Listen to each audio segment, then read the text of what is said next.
Welcome to Shooting Straight, MavenF.com. I'm Frank Miniter, the editor-in-chief. The editor is America's First Freedom.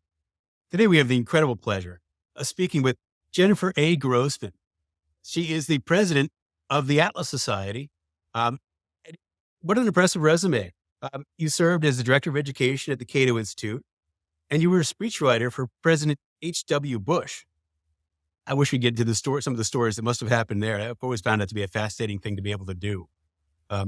But since it's taking over the helm at the Atlas Society, you focus mostly on youth engagement, on going after, with graphic novels and with pocket guides, introductions to Ayn Rand and her great books and her philosophy, which, as when we talked last time, I was on your show, I told you that my grandmother handed me the Fountainhead and Atlas Shrugged, and it was a big part of my teenage youth and that learning that I went through in that process.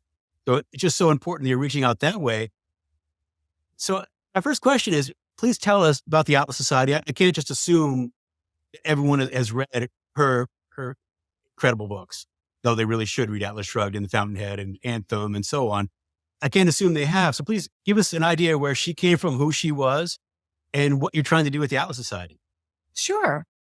So for those who don't know, Ayn Rand, of course, is the author of Atlas Shrugged and The Fountainhead. These are considered some of the most influential books in the American canon. She was born in 1905. She was 12 when the communists took over. They took away her father's business. He was a pharmacist. They took away their home. And she really struggled.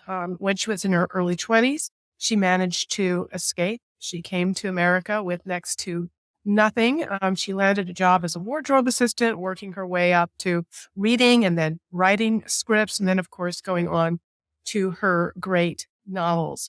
One doesn't need to be an objectivist to recognize that Ayn Rand's literature for so many has been the gateway drug to liberty. My old boss at the Cato Institute, Ed Crane, called Ayn Rand the all-time greatest recruiter for the liberty movement. So many of our members may have remembered picking up Atlas Shrugged or being given it by their grandmother. But, we look back at how much has changed. We were just talking about technology before we hopped on. And in the late 1970s, 70% of young people were reading books every day just for fun. That percentage today is 12%. So that makes our job at the Atlas Society interesting. And it's why we get creative with the things that you mentioned. The Atlas Society was started 33 years ago by David Kelly. He is a Princeton-trained philosopher who gave the funeral oration at Ayn Rand's husband's funeral, Frank O'Connor, and then later gave the oration at Ayn Rand's funeral. He is very independent, and he took a slightly different approach to talking about the philosophy in terms of how it should be best communicated, which audiences to communicate. Right after Rand's death, things became very insular, and there was, this kind of dictate: you shouldn't talk to conservatives, you shouldn't talk to libertarians. That this was a sanction of their views, and of course, Professor Kelly thought that was complete nonsense, and so that led to his being ousted from kind of the high church and starting the Atlas Society. The trustees recruited me 8 years ago, and I had a particular vision for engaging young people with the ideas. Ayn Rand herself said that art is the indispensable medium for the communication of a moral ideal, and that's why we take a page from her playbook and we use art again to try to engage young people who might otherwise be intimidated by, such a significant book. In fact, just this past Monday, we released on YouTube an AI animated book trailer of Atlas Shrugged. So we are using the best techniques in marketing, but we also understand the market. And in particular, I think it's very important for us to try to reach young women. There are some positive signs when you look at the polling of 12th grade boys. Twice as many consider themselves conservative as liberal.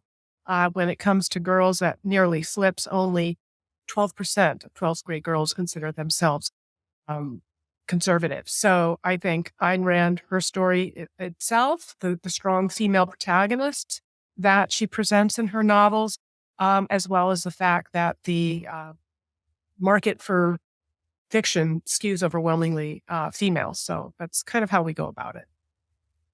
Dagny Taggart is a powerful, fun, I mean, her character, young, beautiful, vivacious, strong, taking the helmet of that.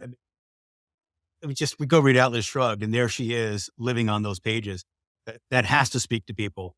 And I know Atlas Shrugged, it does exist in a great ebook form. I've listened to it that way. I have a copy at home that I bought that I've listened to that way. So I know it exists that way. Hopefully it will begin to reach more, because it is that older audience of women I would imagine would go more that direction than to your graphic novels. Yeah, well, the graphic novels actually, that's the one genre that sort of defied these downward trends of reading among young people. If you go into a library, high school library, you'll be shocked. It doesn't look like the libraries that we grew up with. It's by and large almost all graphic novels. And the illustrator that we recruited is a Marvel Comics illustrator. So he already has his own fan base. And a lot of the people that are picking up our graphic novels are doing so because they like Dan Parsons, not necessarily they haven't heard of Ayn Rand. So yeah, it seems to be working, and we've been growing tremendously year after year. We now have the leading platform for objectivist ideas on every single social media platform. Every single one of the 47 pieces of content we post every week gets on average 42,000 comments, shares, and likes, and all of our animated videos get at least 1 million views. So it's working. And now with the new kinds of technology that's coming online with AI, there are even more opportunities to get creative and to scale what we're doing in terms of engaging young people with these ideas. My 11-year-old son has read your 2 graphic novels. Thank you for sending them. And I told him I was going to be speaking with you. And he just said, "Well, tell her thank you. They were just awesome. Now I can't wait to read the books," which I haven't handed him yet. He's been in a lot of other classes. He's read Orwell and stuff, but I have not handed him Ayn Rand yet. I was waiting, maybe 12, 13. He's almost there, almost ready for those books. But he wanted to say thank you for those. That's very sweet. But looking at the genre, and as a reader myself, I've long looked for books that had a strong protagonist, a real hero, but someone really trying to do something. And of course, I want them to be pro-freedom, pro-Second Amendment, to understand guns, not to put that forward as like a totem in front of them all the time, but that I want them to understand that as a critical part of their freedom. And outside of the special forces genre books, which is just some awesome reads in, and some thrillers that are out there written for men that have the kind of character, it's very hard mainstream to find that strong male character or woman character who embodies that part of freedom that I see in Ayn Rand, though she doesn't really get into the gun issue that I recall at all, but I see it there. But I don't see it at all at least in literature today. Well, I won't give any spoilers for those who have yet to read Atlas Shrugged, but for those who have read it, may recall that in the final scene, guns do certainly play a role. And in terms of contemporary authors, you mentioned, of course, sort of the Navy SEALs genre. One of my favorite guests, after you, of course, that I had on the Atlas Society Asks was Jack Carr.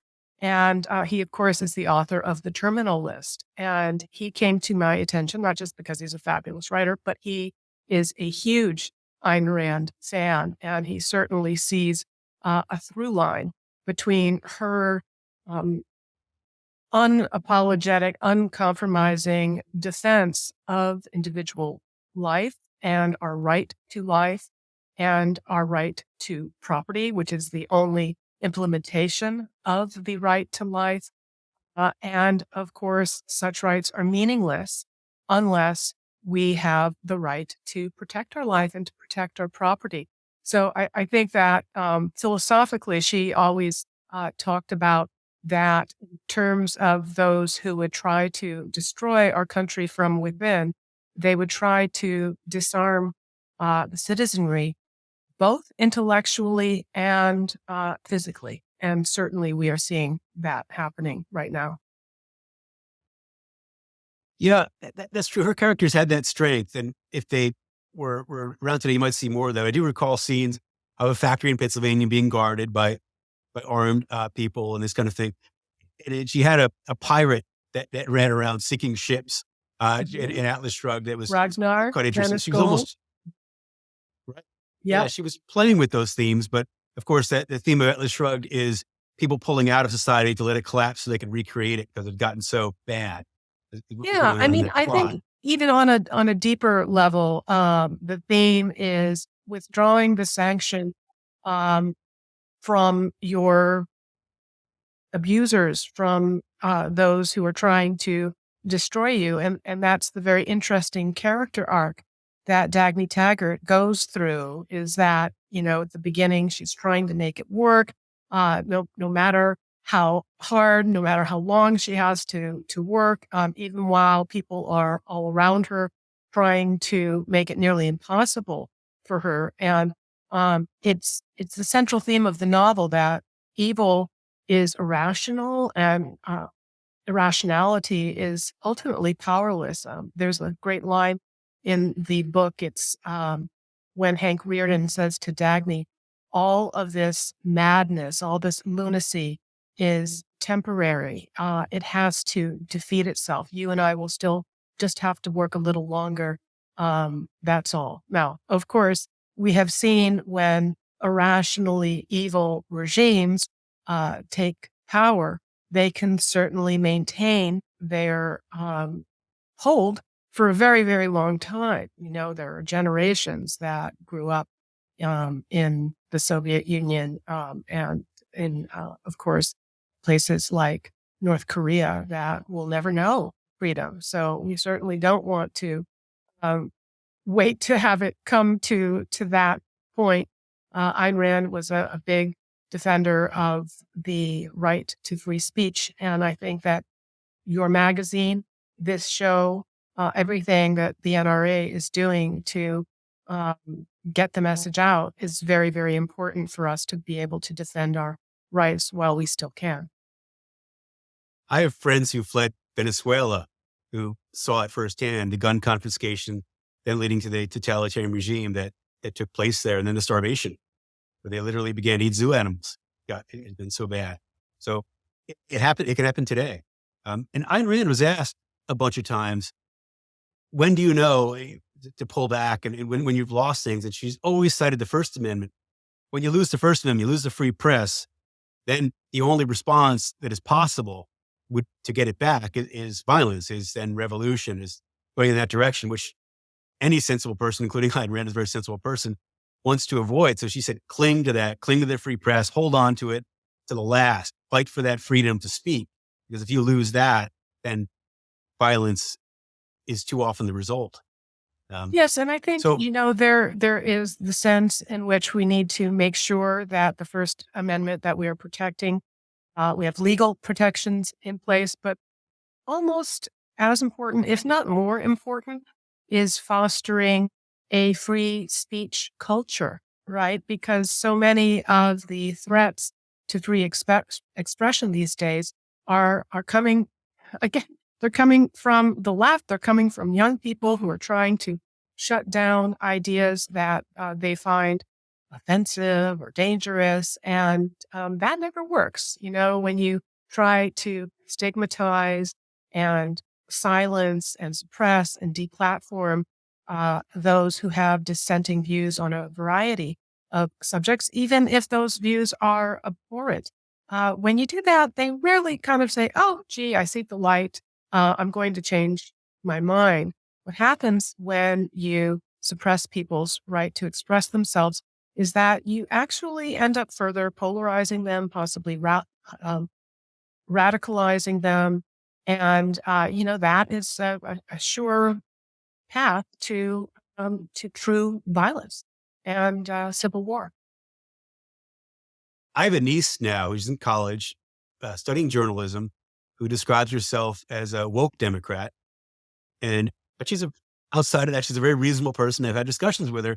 And I tell her, look, as a writer, I need to look for the truth and I need to open myself up, read everything, go talk to experts, dig into a topic with that open mind.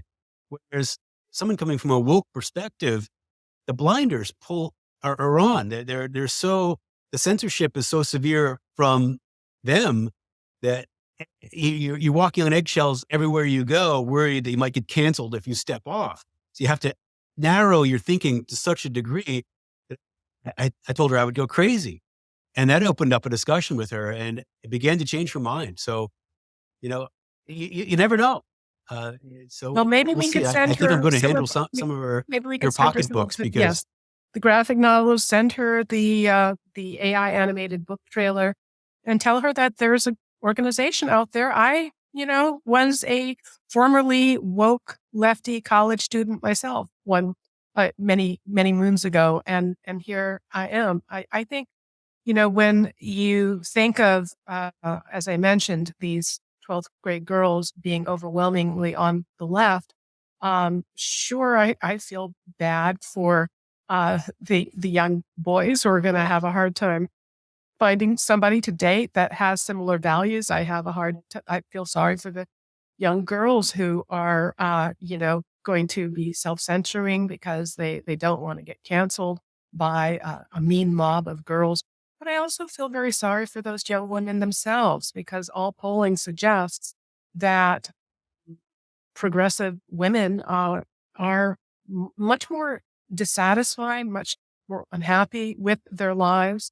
And I think part of that is just having this very rigid, dogmatic view of the world that they are applying to everything, their relationship, the kind of content that they enjoy. And I think it's also probably dissatisfied because when you try to go into the world and you are have your first job working at a company or wherever it may be, if you think that you're going to have this coddled environment where you can always run to some administrator to tell on somebody, you're going to be in for a rude awakening. So I'm sympathetic. I understand that, I think women in particular, whether by nature or by nurture, are empathetic. They want to be compassionate, but it certainly isn't compassionate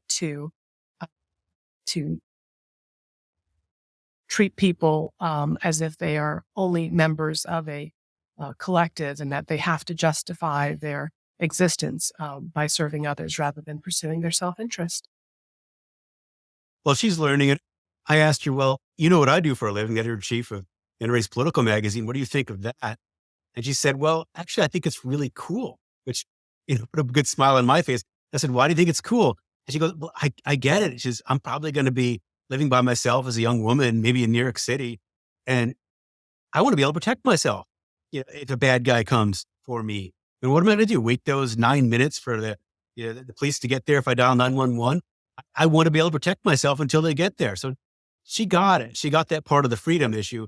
And it was just good to hear someone her generation. I know lots do, but when she Yes, I described mean, herself as being woke, it was just nice to hear. you can tell her that it's a feminist issue, I mean, that is, of course, if she still believes in biological differences between the sexes, Oh, that it is the great equalizer. I also live in Malibu, in an isolated area on top of a cliff, and I live alone. And I have friends who say, "Oh my goodness, don't you feel unsafe and being up there all by yourself?" And those are friends that usually don't have an NRA sticker on the door.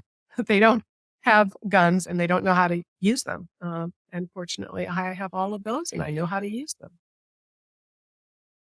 Well, let's talk a minute, get a little lowbrow here and talk California politics for a second, because I think you've had your pistol permit for quite some time now. Are your friends, any of your friends asking you, okay, you can protect yourself and that's emboldening and that's empowering. And how do I become that? Any of them trying to walk in your footsteps in that way? Um, Unfortunately, not. But I do manage to find quite a few like-minded friends, even here in Southern California, and they know how to find the resources to help them get what they need to protect themselves. When I got my permit, that was 20 years ago now. So I can't imagine what it would be like to try to apply for one today. But fortunately, I have a friend who's a former sheriff. He also helped me to walk through what the process is. And I have a local shooting range, Shooter's Paradise up in Oxnard, where I can go and everybody's always friendly. And I was also really excited to learn more about all of the resources that the NRA provides, because I think, as you have noted in our interview earlier, that people are, especially with what happened during 2020, all of those riots, all of the massive property destruction, all of these mobs ranging through the streets, that more people are now buying guns and want to protect themselves. And one can hope that, perhaps like your niece, that at some point they will be able to make the connections between the right to defend themselves from um, hooligans and criminals, but also that, what are we defending? We have a right to our property. We have a right to our person. We have a right to retain the fruits of our labor. And when you have a government that is hell bent on expropriating your time, your life, your work product, that it's time to make the connections and organize and resist. Well, at a most basic level, we have the natural right to defend ourselves, our own lives, which is, of course, what the Second Amendment is about protecting, putting that into our Constitution in the U.S. Bill of Rights. So it's right there. And millions more have bought guns since 2020. A lot of them have been in California. Uh, I looked at some of the numbers and studies in California, and gun ownership, there's people interested in it, a number of gun sales have gone way up there too, and not just among conservatives or Republicans, but among independents and a lot of Democrats have been buying it. This is hardly a partisan issue, and it should never be a partisan issue. I don't think any part of our Bill of Rights should be a partisan issue. It's a freedom issue.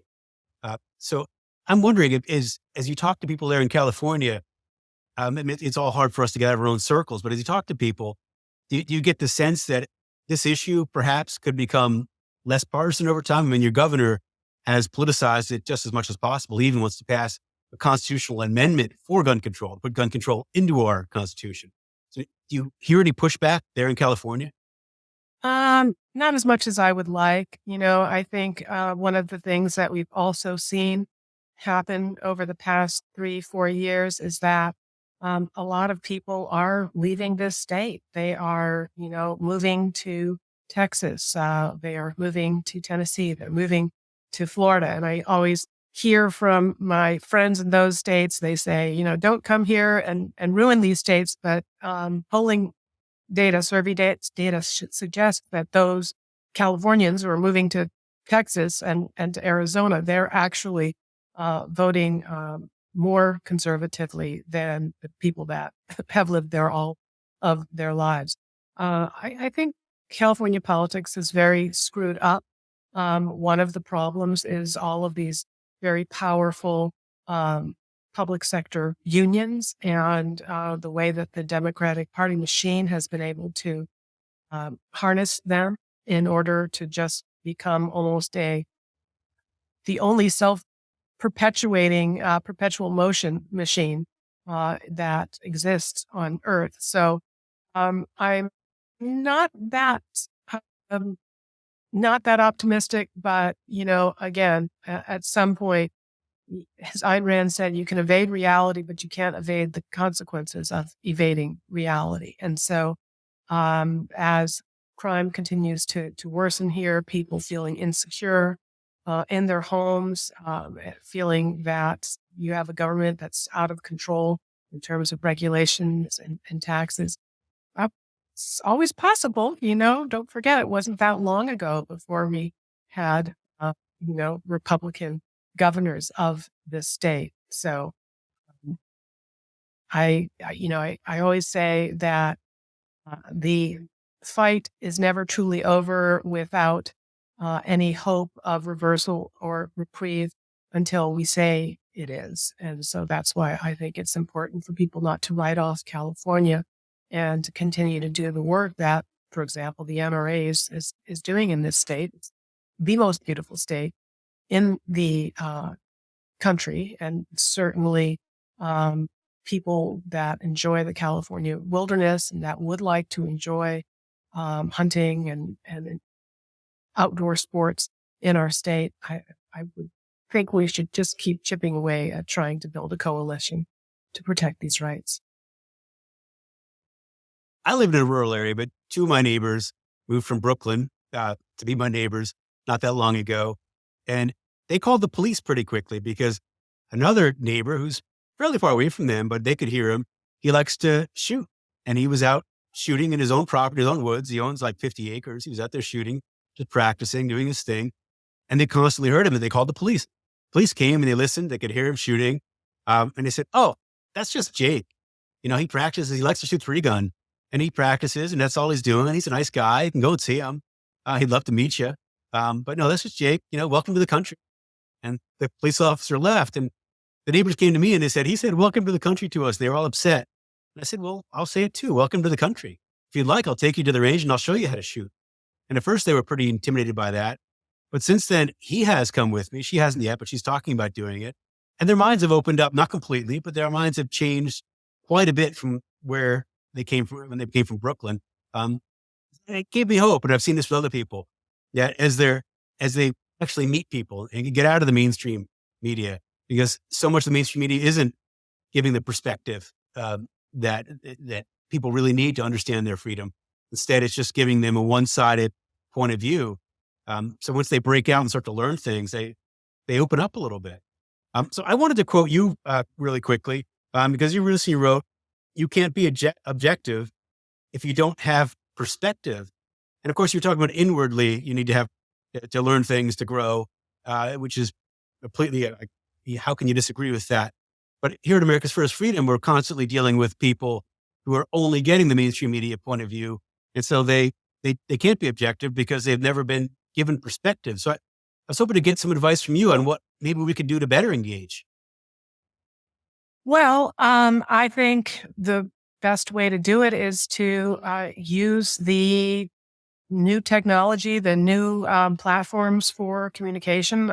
Granted that some of those are going to be censored as well. But, one of the things that was most striking to me when I came to run the Atlas Society, and this was, oh gosh, it was almost 25 years after I had been at the Cato Institute.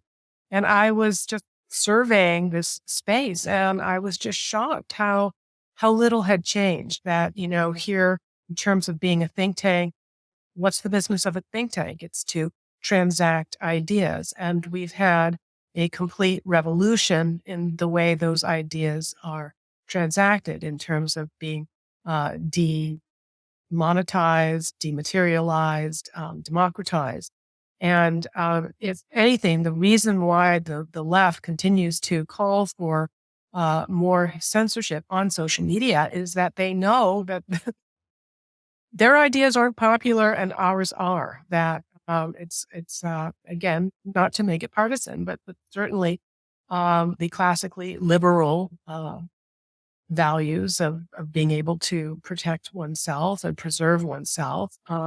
That kind of point of view is popular. I do think it is critically important to find a way to get that message to young people. And there's many things wrong with TikTok and some of these platforms, but I think we need to use every single means at our disposal. And then also, I guess I would say, uh, what the Allen Society has done is we've become sociologists. We really, I don't want it to sound creepy, but we make a serious study of what 12 and 13 and 14 and 15-year-olds are watching, what kind of content that they're engaging with. And then we use those similar kinds of formats to communicate. And I'd also say that finding a way to communicate in narratives and using storytelling would also be very, very effective. Since the earliest days of Greek mythology, stories have served as transmission vehicles for the communication of ideals. And it's no wonder that Ayn Rand actually uses references to Greek mythology. Her Prometheus defies the mystics of his day to bring light in Anthem. Her Atlas refuses unjust punishment for his virtues and chooses instead to shrug. So I think finding ways to use animated videos, graphic novels, social media, and humor, of course, trying to find ways to make it funny as well is also a powerful way to connect with people. Right. When they find out all the world is not a safe space, they might find in the university, they begin to wake up. At least I hope they do. That's always the ideal. And then if they go and try their freedom, especially something as hands-on as Second Amendment freedom, then they start to get it. Everyone I take to the reins certainly always gets that wonderful smile on their face. They feel empowered by what they're learning in a very safe and controlled way, which is as it should be. So tell me, where can people find out more about Atlas Society, connect with you, buy your great books? Absolutely. Well, they can find us at atlassociety.org. Of course, you can look for Atlas Society on Twitter, LinkedIn, YouTube. And if you go to YouTube, again, please check out that new 4-minute book trailer that we've done. And you can always reach out to me. I'm Jag, JAG, at atlassociety.org. And I'd love to hear from you. Thank you, Jag.